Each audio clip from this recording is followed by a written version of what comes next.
Jay Nelson is the editor and publisher of a fabulous newsletter called Design Tools Monthly. It's been in print for 21 years. Holy Thor, it's a long time for an actual print publication.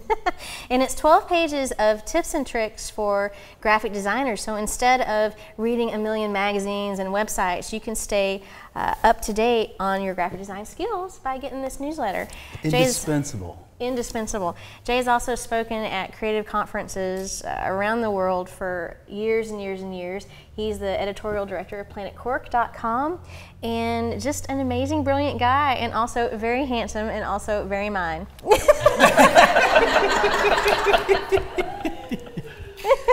Thanks, Lisa. That's sweet. Yeah, what she said. And yeah, so I'm really excited today to be with some of my best friends, actually, for many, many, many years. We've all been doing this for a long, long time, and I think we've seen a lot of changes happen, and that's what this is about, really. I think at its core is no matter what tool you use, you kind of learn it as you go. And when you need to learn a new task, you learn that new task, and whichever way you learned it, a lot of times that's the way you do it from then on. And there's no reason in your mind to change that. But yet the tools get better, there are better ways to do things, and so it's always shocking sometimes, even amongst the old-timers here, when you see someone do something, you think, well, you do it that way, really? Okay, well, there's a much better way to go. So that's what we're going to talk about today, is dumb things people do because they just don't know better. And we're going to just have some fun with it, I think. So I like to... Programs like Photoshop are capable of doing so much. It's like if your toolbox only had a pair of pliers in it, right? And you needed to hammer a nail, you would hit the nail with the pliers. And if you needed to turn a screw, you would turn the screw with the pliers. But even if you had a screwdriver and a hammer, you might not think to do that. And that's a lot of what this is all about, as well. We realize that Photoshop is a great big pair of pliers, but it's also got hammers and screwdrivers. So with that, the way I was hoping to make this work is that each of these esteemed, incredible people have collected some ideas of their own of things that they've seen that aren't necessarily the best way to do things because, well, and then there are better ways to do them. So without ado, shall I introduce everybody? Or we've got, from left to right, we've got Ben Wilmore and Colin Smith and Jack Davis and Lesa Snider. And I think we're going to start with Jack, correct? Okay. Okay, so what we'll do is we'll show some ideas that these incredible people have, and then open it up to all of those on the internet, and those in our studio audience. You'll probably start thinking of things in your head that, oh, I remember that time when I realized that I just wasted a whole week, doing something that would have taken an hour. So if you think of those things, feel free to bring them up later on, and our hosts will be able to bring those to our attention, okay? Yeah, so we would just ask people to drop those in the Q's tab of the chat room, and that's where we're going to be collecting your problems that all these folks are going to give you their best practices. So Q's tab. Thanks, Jay. Excellent. Great. So Jack, you feel like? Sure. Great. We will fake it. We'll fake it. As we always do. That's right. That's right. I think what I'm going to start off with is there's a million ways to select things in Photoshop. Okay, make something transparent, usually a background to make a subject stand out. And there's a few ways of doing that I think are overlooked, we'll say. The proverbial people have got a hammer and yet they're using the pliers to do their screwing, so to speak. So with that, Awesome. This is your analogy, not mine. Okay. Run with it. That's great. I love it. Anyway, what we've got going on. First off, what I'd like to do is, I knew you'd like that, is there is a feature in Photoshop that's been in there for a million years, and it's called the background eraser. And basically what I have here is, were you planning on doing that, Ben? No, but I like it. You like it? It's actually is amazing. What I have here is a little shot that I took of a friend's little daughter, but we want to make the sky a little bit more interesting. So what I want to do is I want to get rid of the background, allowing the new clouds to show through. And I'm going to come over here to what's known as the background eraser, hidden underneath the regular eraser. And the thing to know about the background eraser is that as with many things in Photoshop, the default settings are absolutely useless, right? So if you use this tool as a default setting, which it's set to this one right here, it's called sampling continuous, meaning whatever you click on, it will erase. The name of that is called the eraser, and you already have an eraser, so it's really kind of dumb to come over here and use it in its default setting and just it does an eraser. But if you know the secret Mickey Mouse Club handshake, which is what we talked about this morning, and you switch it over here from sample continuous to sample once, whatever you click on, it will erase and only erase that. Okay? That's really important. We're going to continue over here to this next little option where it says contiguous. We're going to say discontiguous. Okay? In other words, the pixels don't have to touch, meaning I'm going to be able to go inside the hair and erase portions of the hair. Okay? If you had it on contiguous, the default, as an example, if you were doing a tree and trying to erase the sky, it would stop at the edge of the tree and not get any of the interior. So we're going to come over here and we're going to say discontiguous. The pixels don't have to touch for you to erase them. The tolerance as a default is set at 50. We'll take that down a little bit just for fun. That's how far from whatever you click on it's going to erase. The tolerance from whatever you click on, which is our first option here. And the really cool little feature over here, this last one, is protect foreground color. And that's where it gets really powerful, because basically what you're doing with this feature is whatever you click on, you say erase, and by this little feature, you're saying whatever you do, don't erase this. So those two colors can actually be right next to each other.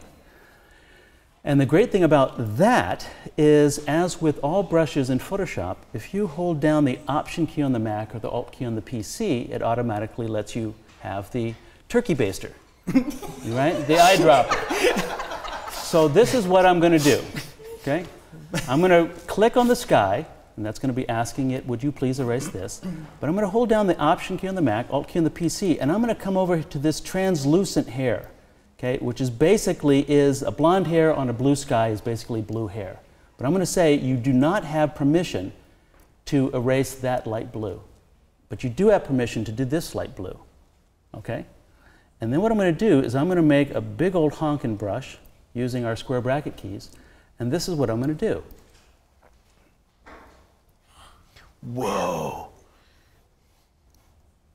Ta-da! Okay, if you guys aren't impressed with that, okay? Whoa! Because what that did, and we'll come over here, is we've got our little girl with our blonde hair with soft edges, and we can continue to do it. We can actually take our time because we spend our time here. And because of those parameters that we set up of sample once, only erase what you click on the first time you click, and you can click multiple times. You can see every time that I click, it's going to give me, I'm clicking on something else, so I'm sampling something else. So if I click down here, it's sampling that. And the protect foreground color, if I had other colors that I wanted to protect, you just simply hold down that Option or Alt key and click on different areas, and that will protect them. Okay? There are other third-party apps that do similar kind of selecting, where they'll say, keep these and toss these colors. But this is built into Photoshop. It's been in there for a million years. It's cool, it's bitchin', and why not take advantage of that? That's the background eraser. Wow. Okay? Amazing. Cool. So we'll go on to another one, or we'll pass it on to whoever's next. If you feel like adding to that one, you can do that. Well, in terms of selecting, the thing that, another way of making things transparent that I think are, is often overlooked, and let's actually find something that's a little bit more practical. Is that your current cell phone jack? It's actually, yes. Yes. Who's a Luddite? So the idea of combining bracketed exposures. Okay, something that we all do in photography. There's different ways of doing it in HDR and different things like that. In this case, the basic issue is that if you shoot something like this, we've got a scene with nice puffy clouds, and you're going to underexpose your shot to maintain the detail in the clouds, or whatever is light. If you have the proverbial wedding scene, you know, it could be a white wedding dress. But that is significantly underexposing my foreground. Okay, and here is the shot where it's correctly exposed for my foreground. So the question is, how can I combine these? And I'm not going to use HDR. What I'm going to do is take advantage of something that's been in Photoshop Ben, how long has the advanced blending blend if sliders been in Photoshop? Both of you? All three of you? Since Photoshop, not 2.5 now, but probably Photoshop 3. They added it in December? Photoshop 6. No, I don't know. Lisa? I'd guess 2 or 3. Photoshop 3. It's been in Photoshop since 1.0. Well, it was an advanced hidden feature in the paste command. Even before there were layers, okay. Yeah. there was this option. So first off, I've got 2 exposures. So how to combine bracketed exposures in Photoshop, and actually I have a PDF on this on the line. If you this morning we had that on the Facebook fan page. Jack Davis Wow, you can download a free PDF just on this one. But first off, I'm going to align these 2 layers, Very good. and we'll come back to that in a second. I've got 2. The photos are perfectly aligned right now. And basically what I'm going to do is I'm going to go here to blending options, and I'm going to ask Photoshop, would you please hide, and this is what we're talking about here, we're in the layer styles palette, blending options, what are known as the advanced blending blend if sliders. Okay? The most unintuitive portion of Photoshop, like I said, whoever the inventor that came up with this in 1.0, I hope they got a good case of beer, because it's a really great feature, and only 3 people on the planet know about it. And basically what I'm going to do is on this layer, I've got my underexposed on top of my correctly metered exposed image. I'm going to move this slider, and I'm going to basically ask it on this layer, would you please hide everything that is of that value? So I can go to all the things that are, in this case, underexposed, and I'll just go ahead and jump over here and show you what it did. It automatically did just what I asked it to do. Wow. Now, when you zoom in, you may have run into this feature in Photoshop in the past, and you go, well, that's kind of neat, but it gives you what's known as a 1-bit transition. It's either visible or not. So, the other secret Mickey Mouse Club handshake that you need to know is that these sliders, rather than stopping, say, at between 255, which is its ratio, its values, if you hold down the Option key on the Mac or the Alt key on the PC, you can actually split that slider, and that gives you a perfectly smooth transition between what's visible and what's not, and you end up with the ability to get this perfectly smoothed mask where you're dropping in your highlight detail into the file. And the neat thing about that is even on something like this file where we've got, again, the same thing where we've got black foreground, nice puffy clouds maintained, okay, completely blown out, but nice detail in the foreground, that this works in something where you would never want to come up here and hand mask out something like that. So I can come up here, hold down my Option or Alt key, okay, keep my highlights, keep my shadows, and it automatically did all that masking for you. Wow.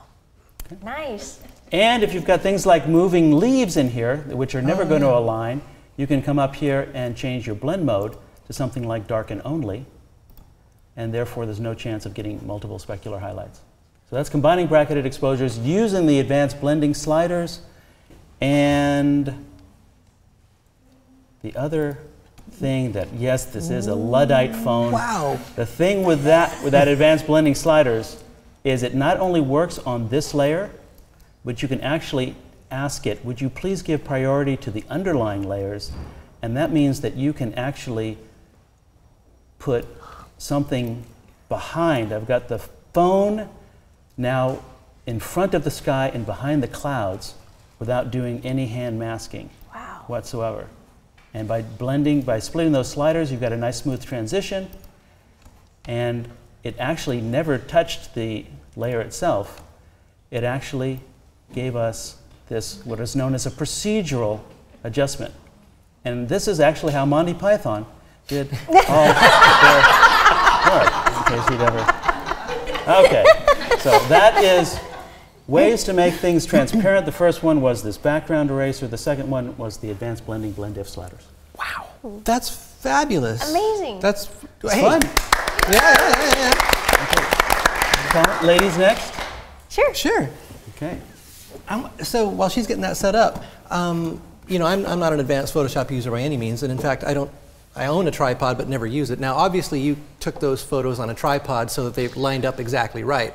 Actually, no. Really? You don't need to use a tripod. And I did a little step in there that you may have noticed, but I didn't mention it because I'm trying to be a smartass. And that is that you take any 2 layers in Photoshop, you select them in the Layers palette, go Edit Auto-Align Layers. Another feature in Photoshop that's been around for a decade, and that will rotate, scale, distort, twist, do whatever it needs to do to get those into perfect pin registration. So no, you can hand hold, no tripod, get perfect registration, taking advantage of the auto-align feature. That's fantastic.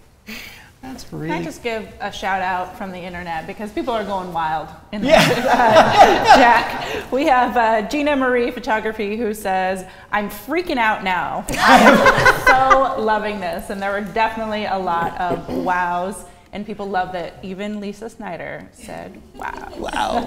Did you tweet in the middle of my talk? I did not tweet in the middle of your talk because I didn't think about it. Actually, they took my phone away from me, or I would have. You know, you could do a really good joke on that if you... I sure could. I'm not going there. Go ahead. All right.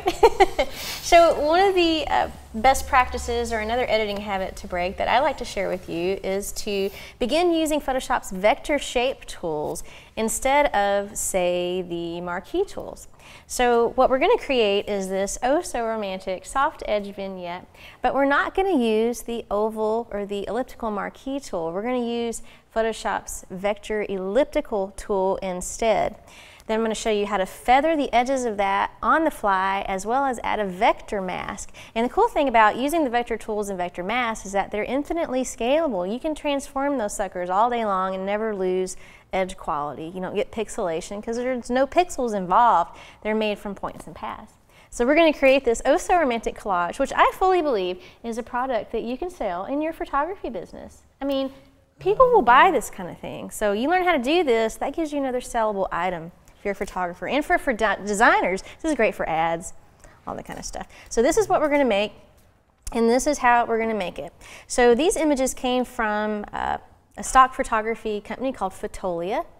All right, so our first job is to combine them into a single document, and there are a bazillion different ways you can do that. Since I've got them both open, I'm just going to do a select all and a copy and a paste. So we're going to press Command A or Control A on a PC, Command C or Control C on a PC, scoot over to our other document and press Command or Control V to paste. Now that we have both of the images into the same document, let's go grab the vector shape tool. They live underneath the text tool, kind of down in that area in the tools panel. Okay, so we're going to click to expand that tool set, and we're going to grab the ellipse tool right here. Keyboard shortcut for those tools is U, and to cycle through those tools you can press Shift U repeatedly. That'll cycle through all the different ones. When you land on the ellipse tool, then we're going to trot up to the options bar, and we're going to change Photoshop's drawing mode from a shape layer to a path, because we don't want to create a new layer with this technique. We just want to use the tool to get the shape, just the outline of it. So we're going to choose path. Now we can come over here to the document, click and drag diagonally to draw a nice oval. I still have my mouse key depressed. While I'm in the act of drawing this shape, I can move it around on my document by clicking and dragging. After I press the space bar, then I can move that shape around on my document, say if I didn't get it in the right spot. So when you get it all just perfect, now we're going to add a layer mask, but instead of just clicking the circle within a square icon at the bottom of the layers panel, we're going to add a vector mask. Oh yeah. Oh yeah. Indeed. So press and hold the Command key on a Mac, Control key on a PC, and we're going to click the layer mask icon, and we get our layer mask. Now don't worry about that light gray outline. That's just Photoshop's way of saying, hey, there's path here. It won't print, okay, but you cannot hide it. So don't let that freak you out. Now what we're going to do is feather that mask. So I've already made my mask. All I have to do to feather it is double click the mask itself, and up pops the properties panel with all kinds of settings for the mask. Notice this feather slider right here. This is non-destructive, on-the-fly feathering, people. You know, used to, we would use the elliptical marquee tool. We would guess at the feather amount, and then we would add the mask, and then it would look like crap, and then we would undo, undo, undo. But this way you can feather on the fly. So you can save this document as a native Photoshop file. If your client changes their mind, say, yeah, I really like that, but can you make the edge a little bit softer? You, of course, don't let them see you open this file. You pop it back open, you tell them, that'll take me a few days, another $250, but we can get it done. And then you can just double click the mask icon again and adjust the feather. I'm just teasing. Yeah. So use these vector shapes where you might be tempted to use the marquee tools instead. I've got another example of that for you, and that is making the oh so wonderful rounded edges. Okay, so we've got a couple of naughty bunnies here. Naughty bunnies. And we want to give the edges of that photo a rounded edge. Well, you might try to have a go at this with the rectangular marquee tool. You might try to feather it. That's not going to give you rounded edges. That's going to give you soft edges like we just had on that oval. So what we're going to do is use the rounded rectangle vector shape tool. Okay, so I'll go ahead and delete this layer and delete the mask I made for you already. So here we are at our original photo, okay? So let's come down here to the vector shape tools and grab the rounded rectangle tool. We do want to make sure that that tool is in path drawing mode. Again, we're just trying to get the outline of the shape, not to create another shape layer. So choose path, and then come over here to the radius field, and that's going to let you control how rounded your corners are. So for this particular image, I know about 40 pixels works out. You're going to have to experiment with that on your own images. So we'll just go ahead and type in 40.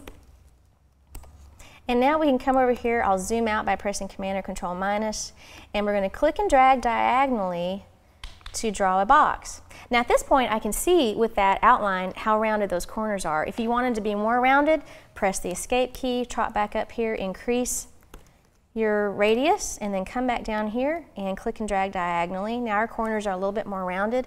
Now we're going to do the same thing we did a moment ago. Command or Control click the Add a Layer Mask button at the bottom of the Layers panel, and now your photo has those nice rounded edges. If you would like to put this photo with the rounded edges on, let's say, a presentation slide or a website where you want the background of that other item to show through, then you would leave the photo like this, and you would simply choose File, Save As, and you would choose PNG from the Format pop-up menu. That's going to keep the transparency. Otherwise, if you choose JPEG, you're going to get a white background, and you're going to scream bloody murder. So if you wanted to add another color background behind that, this is a tip within a tip, go for a solid color fill layer or a gradient fill layer. Okay, anytime you're tempted to create a new empty layer and fill it with color, use a fill layer instead. It's more efficient in file size, and it's easier to experiment with color. So let's just go ahead and do that. We've clicked the half black, half white circle at the bottom of the layers panel. Let's choose solid color. Up pops the color picker, and if I scoot it out of the way, I need to change my layer stacking order first. So let's grab this and pull it down to the bottom of the layers panel, and it actually, I wonder why it's not filling the whole layer. Interesting. Oh, it did use a path. Okay. We'll do it one more time here. Solid color. There we go. I'm going to click OK to close it, move it below the bunny layer. I wish, you know what I wish we had in Photoshop?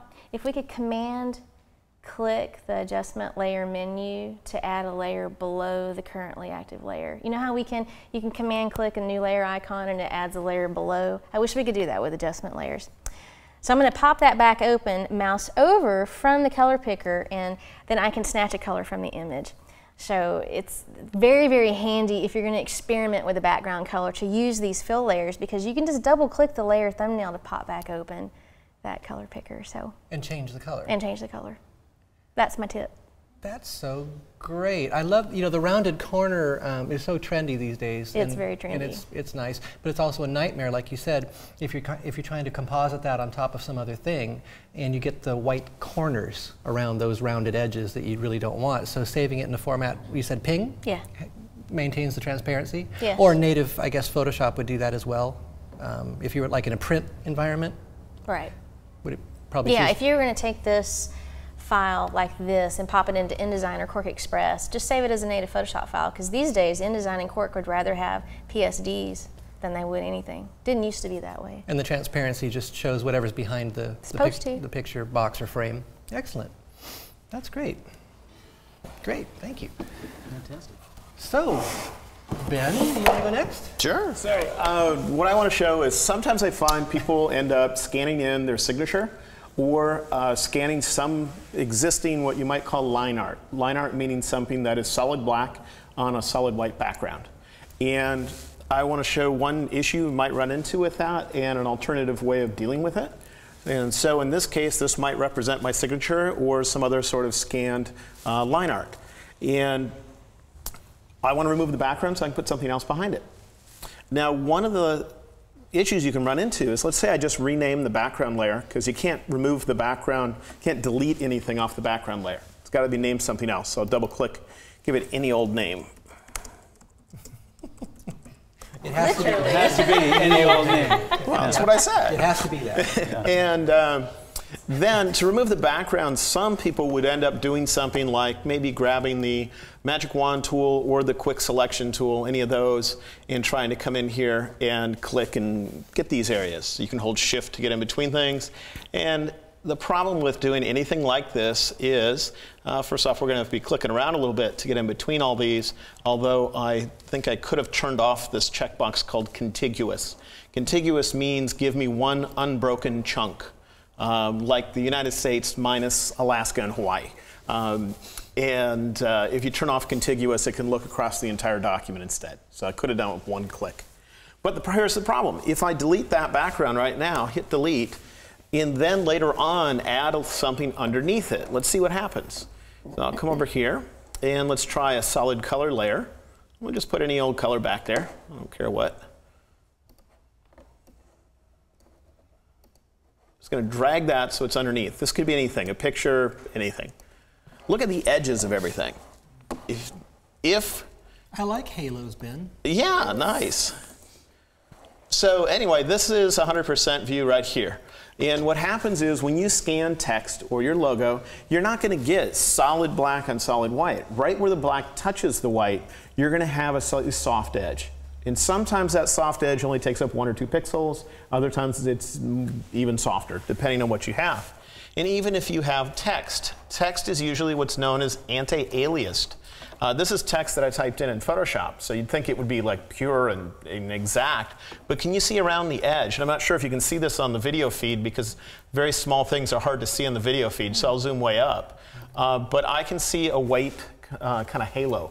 What that is old pieces of the old background clinging to the edge, right where the edge should be semi-transparent, where in order to get a smooth edge, it puts a few semi-transparent pixels on the edge so it can blend with what's underneath, and that way you avoid the jaggies that you sometimes would see. Keep a couple little pixels on the edge semi-transparent, it looks smoother.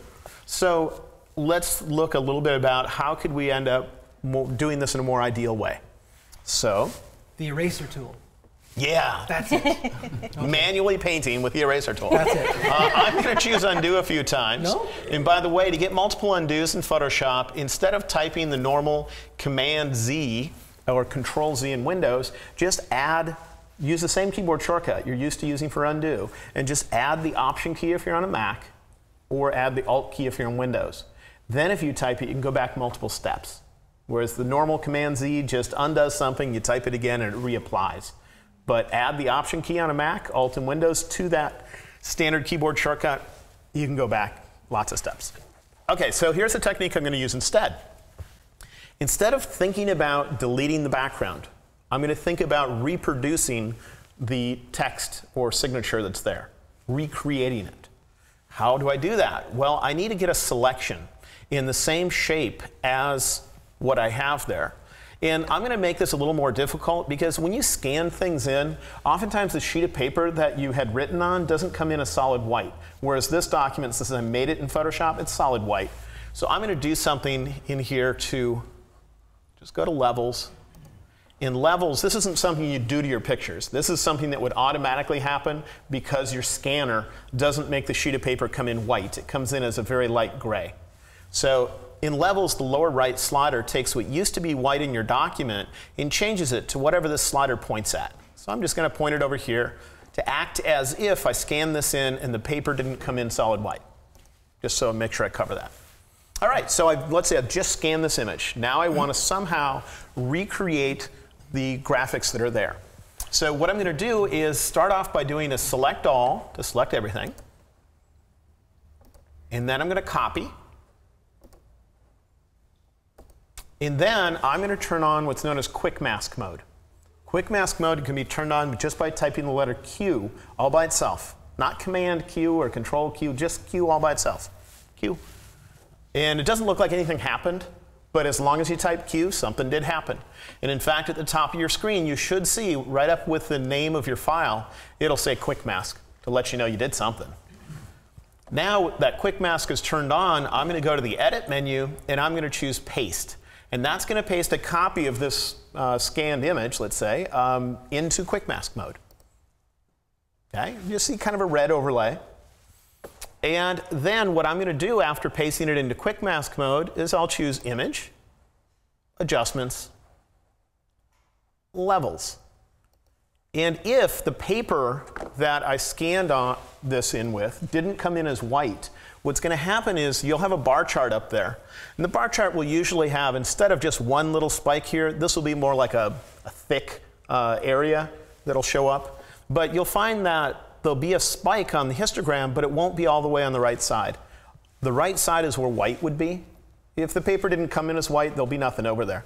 Instead, there'll be a spike over a little bit. And what you want to do is take this little slider and just move it to the left side of the spike. Sometimes you'll also find that there'll be a spike on the left side that represents your black text, and it might not also be all the way over on the side because your scanner might have scanned in your signature as like 95% gray instead of black. And if that's the case, there'd be a big spike somewhere near the end, and you'd want to grab this slider and move it to the end of that spike. Okay? And click OK.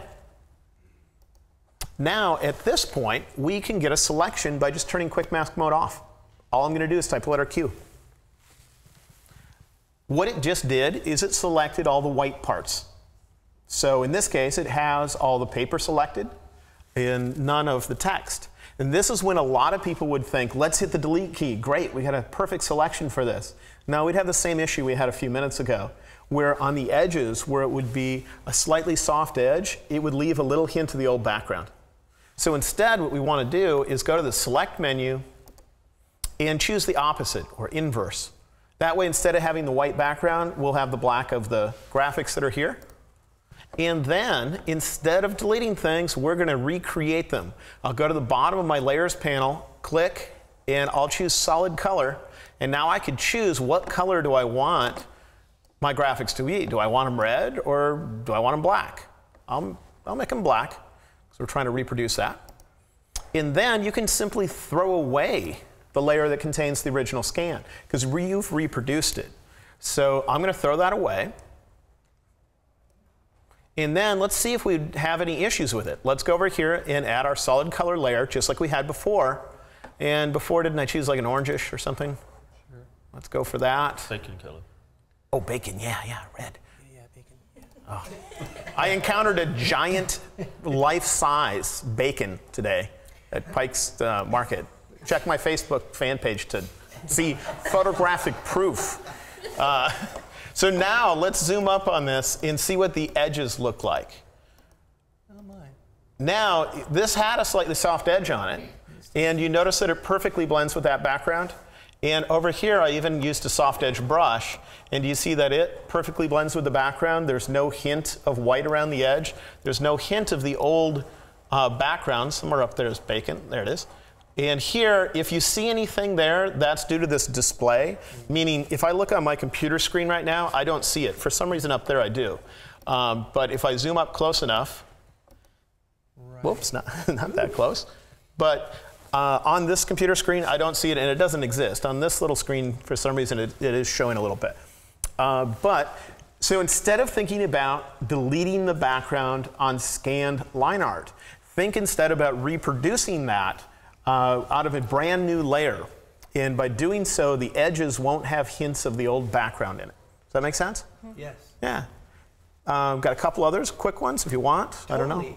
Yeah, absolutely. Or do you want to talk about that? No, that's a great one because it's such a common thing to have a logo that you scan or take a photo of or something like that, and then you need to composite that or put that somewhere else and be able to see through the holes in it. Yeah. And how do you do that? And that's a great technique. It sounded like a lot of steps, but once you've done it a couple of times, pretty much you're copying the image, typing Q, pasting the image. And then only if the background didn't come in as white or the text didn't come in as black do you have to do levels. Otherwise, you're just hitting Q again and you got your selection. You know, it's a relatively simple process, but it does take a little practice if you're not used to it. Another thing is photographers often get very used to certain file formats. And for photographers, the main file format that everyone uses on Earth is JPEG. JPEG's great for photographs. But if I go to photographers' websites, a very common thing is anytime I see text or logos, they look terrible. They look like they have popcorn spilled around the edges of everything. Have you seen that ever? You look at it and it's like, this text just looks bad. And the reason for that is the JPEG file format is great for photographs, but it is not good for graphics. If what you're trying to save contains primarily solid colors, instead of really fine detail and smooth gradients, then you want to stay away from the JPEG file format. So if you're going to save something like this image to put on your website, you're welcome to do that, then you want to use either GIF file format or a more modern file format would be PNG, which is PNG. And both of those do a pretty darn good job of saving solid areas of color. And the file size will be dramatically smaller than a JPEG because they're good at compressing large areas of solid color, whereas JPEG is not. Give JPEG a large area of solid color, and it tries to simplify it as if it's a photo, and it ends up putting in what I call popcorn, a bunch of this weird artifacts around the edge. So if you're a photographer, think JPEG is great, but think of it as great for photos. And you want to use usually PNG, that's PNG, or you could use GIF for graphics for your website. Right? Another thing I hear people doing or see people doing a lot of is they'll end up opening their images in 16-bit mode, which is not bad to do. The difference between 8-bit mode and 16-bit mode is 8-bit mode gives you 256 brightness levels between black and white, and 16-bit gives you thousands upon thousands of brightness levels. And what I'll see some people do is start off in 16-bit mode. Maybe they opened a RAW file, came in as 16-bit, or they used a flatbed scanner and they set it to scan in 16-bit. So their image actually has 16 bits worth of data. Then they'll go into that same image and they'll perform adjustments on it. They'll come in here and maybe do curves and do any kind of an adjustment, brighten up their face a little bit, darken the sky, less contrast. Maybe they'll go over here and do hue and saturation. I actually like to lower the saturation on skin tones and all that, but then something will end up happening where they want to give this file to somebody else, but they would like the file size to be smaller, and they want to just hand it off to somebody. And so they come over here and knowing that an 8-bit file is smaller than a 16-bit file, they'll end up converting to 8-bit. When you convert to 8-bit, your file size is going to go down dramatically, but if you just did that like I did here, there was no advantage whatsoever to ever being in 16-bit. What happens is any adjustments that you apply, if they're in adjustment layers, will be recalculated, and we'll look at what's underneath it now and just use how much data is there. If there's 8 bits of data, that's all it's going to use. So what I would suggest you do is before you convert from 16-bit mode to 8-bit mode, always come over here and either flatten your image or at least take any adjustment layers that you have and merge them into the underlying image, so that the calculation of how that adjustment is performed is done on 16 bits worth of data, which means all thousands and thousands of brightness levels, because otherwise the moment you go over here and switch modes to 8-bit, if you keep your layers in there, especially your adjustment layers, you never took advantage of 16-bit mode because your adjustments just got recalculated on less data if they're still in there. You got to get them to merge into the image while it's still in 16-bit mode. So that's just a common thing. If you're not used to 8 or 16-bit, ignore that stuff. And in general, if you're not overly technical when it comes to 8 or 16-bit, don't worry about it. For the most images, you wouldn't notice a difference, but I do notice on stitching panoramas, I can get smoother transitions if I stitch 16 bits worth of data compared to 8. Okay, and so if then, instead of changing it to 8-bit, if you just exported like a JPEG version of this to hand off as to your client or whoever, would Photoshop use the 16-bit data to then generate what it needs? If you just choose Save As and save out a JPEG, it would do the equivalent to flattening the image. And since a JPEG image can't save 16 bits worth of data, it automatically convert it for you. So yeah, that would be fine. I'm just saying if you want to keep your layers and moving them around, which I often see people doing, if you have any adjustment layers, make sure to merge them down into the image that's underneath. Otherwise, you might have as well started in 8-bit and stayed there the whole time. Your file size could have been smaller and you had absolutely no quality difference. So it sounds like an important gotcha for people working in 16-bit color. Yeah. Gotcha. So, anyway. Okay. Is that all right? Thanks, Ben. That's great. Good, yeah. Colin, what do you got? All right, let's see what we got here. Can we ask a quick question while Colin's getting set up? It was for Ben. Yeah. Okay, awesome. And it's from Sammy from Toronto, who is having trouble with his logo that is in a PNG when he or she is putting it into a PDF with text. The text comes out horrible. What am I doing wrong? Well, a PNG I mainly use for the internet. Okay. If I was going to a PDF or something, it depends on what program you're essentially combining those images together in. If I leave the file so it has layers, meaning I don't flatten it, and I use Photoshop file format or I use TIFF file format, then usually it can save the transparency as part of the image. So then if I combine that with something else, I'd usually combine it in something like InDesign. I can have it so it looks fine with that. But also when creating a PDF, it would depend on the compression settings. Because when you export a PDF, it gives you a large list of settings. And you just got to make sure that it's not going to use any aggressive compression or other kinds of changes in there. But yeah. Thank you. Great. Okay. Colin, you ready? Yes, I'm going to do a couple of things here with multiple images. One of the things I'm going to do is just kind of fun, is when people want to do collaging and they're dropping multiple photos, I'm just going to create a document, not that big. Let's just do, I don't know, 1600 by, let's just do that for now. All right, so basically, say I wanted to create a collage and I wanted to work for a bunch of photographs. What I would do is I would just grab these photos in Mini Bridge here, and you can actually place them without, it's kind of it's that InDesign kind of looking thing, because you know when you go in InDesign, you load your cursor and then you just drop them one at a time. Well, if you use Mini Bridge, which reminds me of Mini-Me, you go in here, select them all, and you drag and drop. And then what happens is instead of dropping them all at a time, it allows you to drop one photo at a time. So we can hold down the Shift key.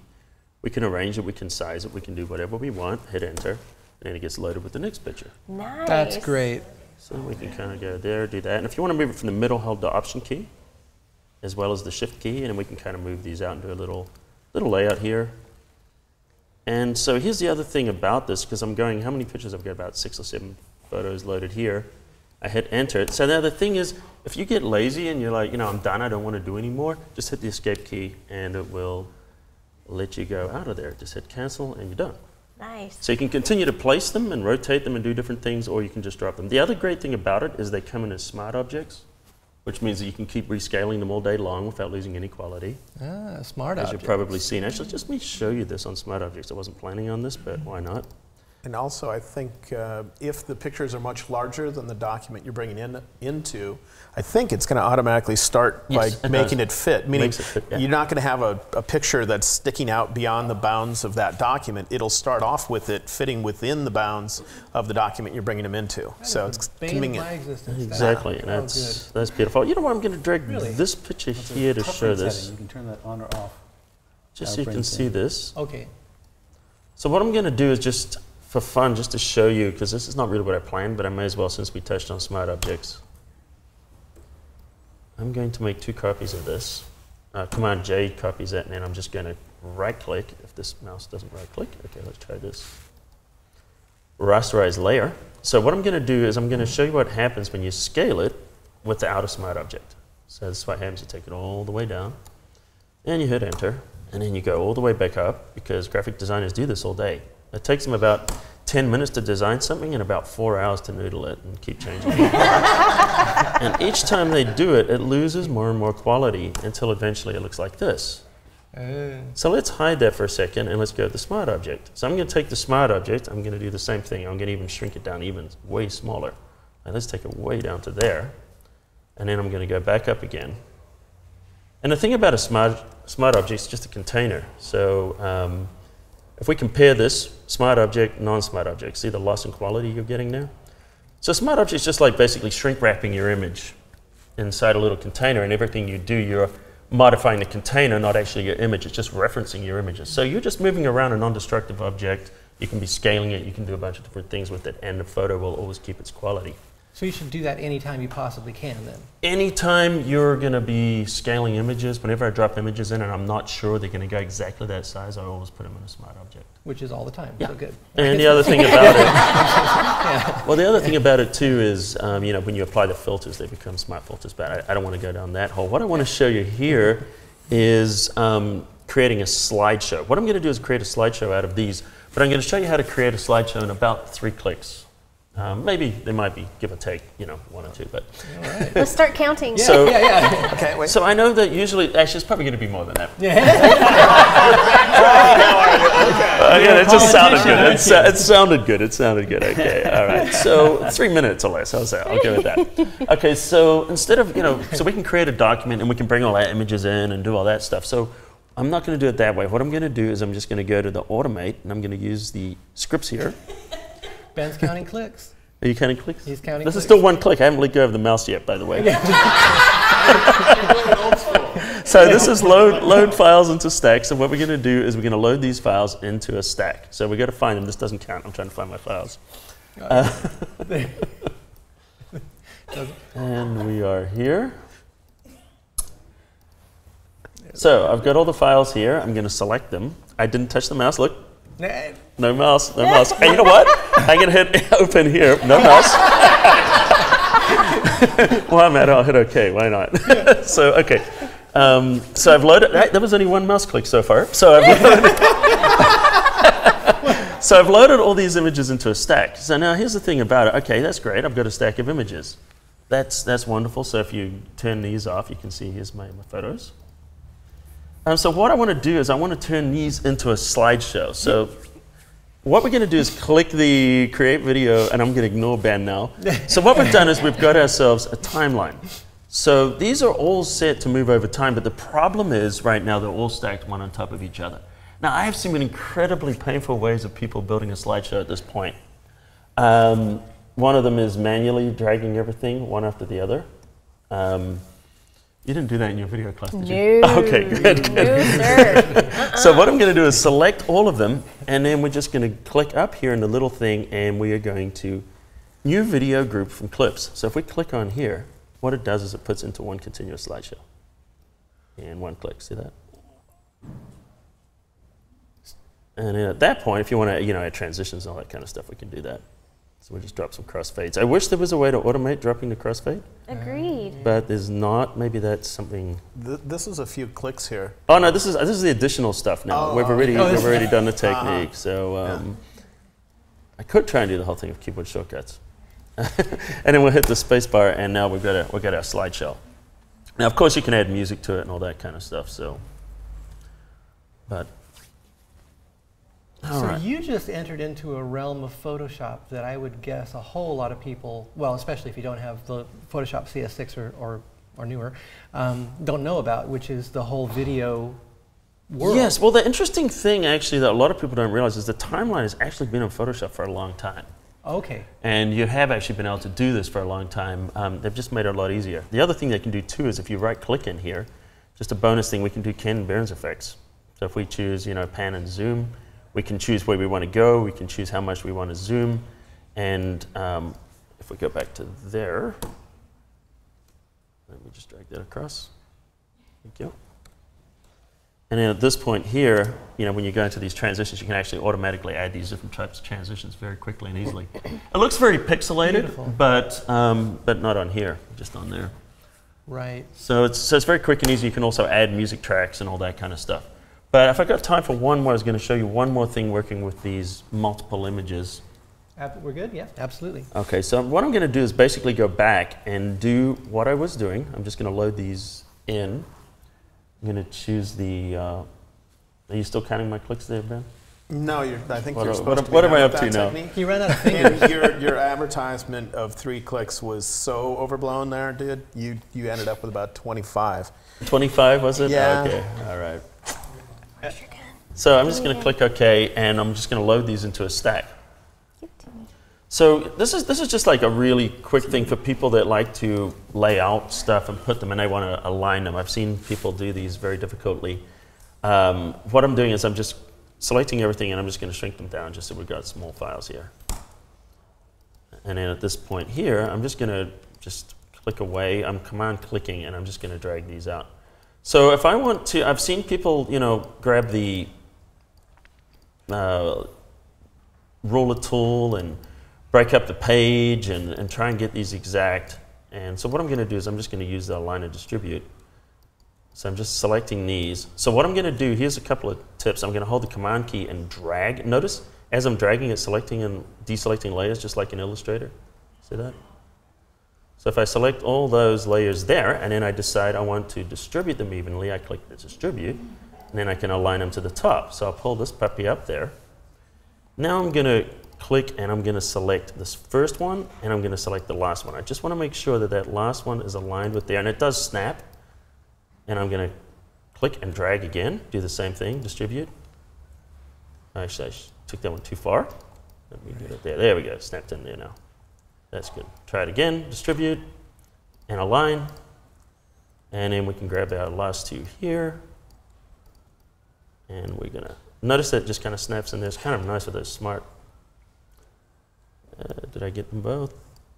There we go. And why is my distribute gone? There's nothing. Because there's only 2. There should be 2. Oh, yes. Yeah. Thank you. Can't distribute 2. Thank you, Ben. Thank you for that. Yeah, you're welcome. And we're just going to put them on the top. So it's kind of like a quick way to do that. But here's something that's really funky. If you select stuff here, and then this is going to be like the last tip, and you've got these layers. See how in the layers panel, they're all discontinuous layers? Yeah. And if I want to put these together, all I do is grab one of these, drag it up, release it, and it puts those layers together in the layer stack and organizes them.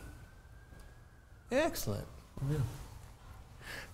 Nice. The align and distribute feature in Photoshop or InDesign or Illustrator or Quark Express or any other tool you're using is tremendously valuable. And it's often forgotten about by people, you know, when you have to line stuff up like that. And like you were saying, get your rulers up, and you're dragging your guides down and try to align everything. And that's just It's nice to have tools when you don't have to do math, because most artists are not very good at math. yeah, Like me, you know, trying to distribute too. Exactly. So talking about that scanned line art tip, first off, that's amazing. I can remember back to 6 months ago, I did a bunch of that for a friend of mine, and can't count the hours I could have saved by using that. Sometimes when you do those scans, you also get the little speckles, you know, like black speckles that are outside the region that you want, and sometimes, or even inside the stuff. Do you have any tips for dealing with those and that type of technique? Thank you. Excellent. Sure. Excellent. Let's see if I can create some speckles. If you have something, here's your logo, but within that logo you have, sometimes it comes in with absolutely tiny specks. I'm assuming you're talking about tiny ones. Yes, Yeah, okay, then we'll put some out here. Yeah, there's your specs. That's good. I'll put a little bigger speck. Looks like bacon. Looks like bacon. You getting hungry or something? All right, there's specs. To get rid of the specs, you have a couple different methods, but one of them that is usually easy is to choose filter, noise, and then median. And if you use the median filter, just with a setting of 1, you'll usually find those specks will go away. Do you see it? Did you see them go away a second ago? What just happened to my image? I don't know. So if you want to know what median actually does, though, what I can show you is just take a big square here and take smaller ones and just smaller ones until you get an absolutely tiny one. And then run the median filter on that. Get up to 100% view so you can really see it. So filter, noise, median, and watch the big square. Okay? Ignore the little ones. Look at the corners of the big square. You see, whoops, it disappeared. But do you see how it's rounding off the corners? Well, if you round off the corners, then what happens to a 1 pixel square? If you round off all 4 corners, it just imploded, right? And so if you have a setting of 1, it's going to get rid of most tiny specks. If you bring it up to 2, it'll usually get rid of, an all right size specks. And you can bring it up further, but it's not often that I bring it up above about 2. But if you look at what that does to an overall image, it's going to take me quite a while to bring this up before you see this change enough so that it would be a bad thing. Although it would be more so if this was a very detailed thing. So anyway, it's filter, noise, median, and use a setting of 1 or 2. Okay? Excellent. Anybody else in the studio audience have anything from the internet? We do. Colin, this one is actually for you.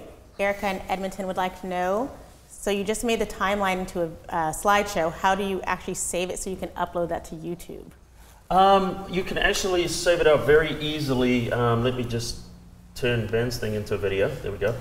Just by clicking that.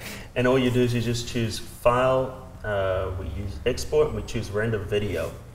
Now, under Render Video, we should get a pop-up box up here in a second. This is probably the first time this has been run. That's probably why it's taking a while. No, it's the complexity of my fine art. It's the noise. It's the noise. It's Hours and hours of video. Okay, so it's actually very easy at this point here. Adobe Media Encoder, or a subset of it, is built into Photoshop. And you want to go into Media Encoder, and if you just want to put it up on YouTube or whatever, just use H.264, which is the industry standard format that works on everything from Blu-ray to iPhones. And then we can choose the presets here. We can choose high, medium, or low quality. That will keep your file at its original dimensions and frame rate. And we'll just change the quality, or you can go down here, here's all the different little presets. So if you're going to go to YouTube, just choose, if you're going into 720, which, Ben's work of art deserves this kind of not 1080, presentation, man. 1080. HD. And then at the other time, too, there's another thing to bear in mind when you're doing this. If you have any transparency in here, what you need to do is not use H.264, you need to use QuickTime. And then you got the alpha channel. You got 3 options under here, basically, well, you got straight unmatted, but we've got 3 matting is black, color, and white. It's kind of very much like what you have in After Effects. And what that does is it just puts anti-aliasing around the edge and creates a nice smooth edge, and then you can export it out there, and 3D, of course. But typically, most of the time, you're going to be using H.264 and just popping it out there. So that works with video, slideshows, or 3D animations, which you can do in Photoshop as well. This is like the greatest hits of something. It's amazing. So this one sort of goes back to some of the basics. I love that we've been doing a bunch of cool and advanced things, but a couple of people are asking about saving for web. And so I'll read one specifically from Michelle C. When using the Save for Web function, the output image usually loses quite a bit of sharpness. Is there a better way to do this without losing sharpness? And then, let's see, there was another one, well, that was about, what are your best practices for saving for web? Saving for the web. Actually, I'll have a stab at that one. When I'm reducing the size of an image, let's say to have it go on the web, that's all right, I don't need that. Okay. If I reduce the size of the image, let's say I've got a big honking image and I'm going to reduce it down to maybe 320 by 240 to put on the web, because I don't want to put big pictures on the web because people snatch them, use them as their own, right? So I will apply another round of sharpening to the image after I've downsized it. So that person may be using the reducing the pixel dimensions using the Save for Web dialog box, because you can do that too. So if that's the case, I wouldn't do the resizing in the Save for Web dialog box. I'd do it before you choose Save for Web. So use the image size dialog box or what have you to change the size of the image. Apply another round of sharpening, because as those pixels get smaller, they get a little bit soft. So you could sharpen a little bit, then use Save for Web, and just don't use that resizing part at the bottom right. That's a really good point. Isn't that true that if you resize an image either up or down, it changes the sharpness of it, and you should resharpen it for your intended output size? Yeah, if you sharpen a high-res image and then scale it down, the sharpening will pretty much disappear, because it was like 1 pixel on the edge of things, and scaling it down, now it became, you know, 1/10 of a pixel, and it's not really even showing up. That's interesting. So sharpen it before you export for the web. Right, but moreover, don't use the Save for Web dialog box's scaling options at the bottom right. Size it yourself, apply another round of sharpening, and then use Save for Web. Excellent. This is what, in case you want to throw that feed up, is what people are talking about if you've never used Save for Web. This is the option where you have to scale it down in the right-hand side, and you can also choose what sort of interpolation method. So that's what we're talking about here, the Save for Web dialog box. And the other thing, if you're got a really big picture and you're going to scale it down, use the stair-step interpolation, which is if you do it in increments of 10%. It's actually significant, the difference you get, like doing it 10% at a time than you do having Photoshop do it in one hit. Interesting. So you've got a big Photoshop image, and you're going to bring it down to something much smaller. Bring it down a little bit at a time, 10% each time? 10%, exactly 10%. Exactly 10%. So just create an action for it and then just... Ah, very good. That's why it's one click. Yeah. Okay. Well, not according to me, it's one of my clicks. It's one clicks for you, you know. Colin, would you like to shoot Ben?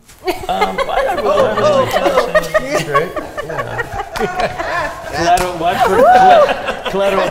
Children, children, now the weapons are coming out. What we have to put up? Everyone was very, very impressed until... All right, well, I think that we have run out of time. Jay, did you want to say any final words? Or? Oh, gosh. Yeah, you know, and you don't have to do everything in Photoshop. I mean, come on. Getting back. No, you don't. You know? I mean, really, first of all, think about Photoshop's a one-page per document tool, right? So if you've got something that's got 2 or 3 or 4 pages to it, you probably ought to be doing it in maybe some other program. InDesign, Quark Express, whatever, correct?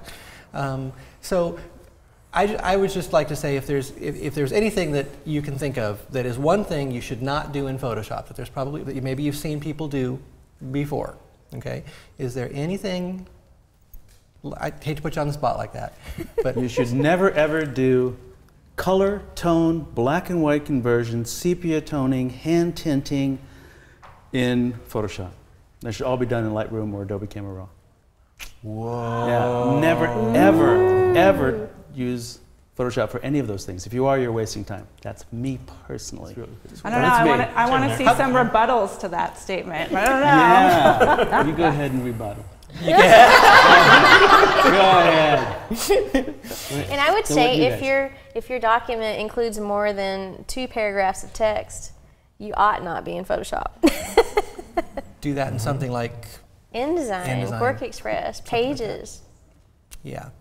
Because Photoshop is not a text management tool. No, it's not. It's got some amazing text formatting options in there, but it's not a word processor. Like Photoshop, the missing manual was not written in Photoshop. What? That's right. Can you imagine? Just as Microsoft Word is not a page layout tool, exactly. Photoshop is not a text word processor. Right. That's right. Leave that for that. Okay. Anybody else? Sure. Ben? If you happen to have a RAW file and you ever are complaining about loss of highlight detail, like your highlights are going white, loss of shadow detail, like your shadows are going black, or problems with color casts, the image looks overly green, overly orange, overly yellow, and it's a RAW file, be sure to adjust that in Camera Raw. Don't try to fix it in Photoshop, because when you're in Camera Raw, you can look back to the raw data your camera captured and get more information out of it than what Photoshop could get after you get the image all the way open. You can get back highlight detail that is white on screen. You can get detail back there, same with black areas. And you can make much more radical changes in color if it's a raw file being done in Camera Raw. Once you get it into Photoshop, you're much more limited. The quality will be lower if you try to attempt to do the same procedures in after opening it in Photoshop. Excellent. That's what Camera Raw is for, right? That's why it exists. Anytime I mention Camera Raw, it equally applies to Lightroom because Lightroom uses the same engine behind the scenes. So if you're using Lightroom, that's fine. Or Aperture, right? I don't know. I don't use Aperture. I don't know if it's as good getting highlight or shadow detail out of the image. So, yeah. Excellent. Another thing I would say is don't work off a JPEG. Make sure you save it out as a PSD or a TIFF or something that's lossless, because a JPEG is a lossy format, and every time you save it, it's become like one of those Russian shrinking dolls. Its quality is going to drop and get smaller and smaller. So you keep saving it every time you adding artifacts and so, well, part of that is sometimes you can't help but somebody gives you a JPEG. So I think what you're saying is, okay, now I might need to edit it and open it multiple times. Instead of keeping it as JPEG, bring it over as a TIFF now until you're done. I think of JPEG as in a good archiving file format, a good final format for some things, but not a good working file format. TIFF for Photoshop's much better. So the minute you open a JPEG, save it as a Photoshop document. If you're going to do any work TIFF, to it, either one. Something like that. Excellent. Well, great. That's it, eh? Okay. So thanks to all of you for boy, sharing your incredible expertise with us and your knowledge and wisdom and experience. It's unbelievable. Gang?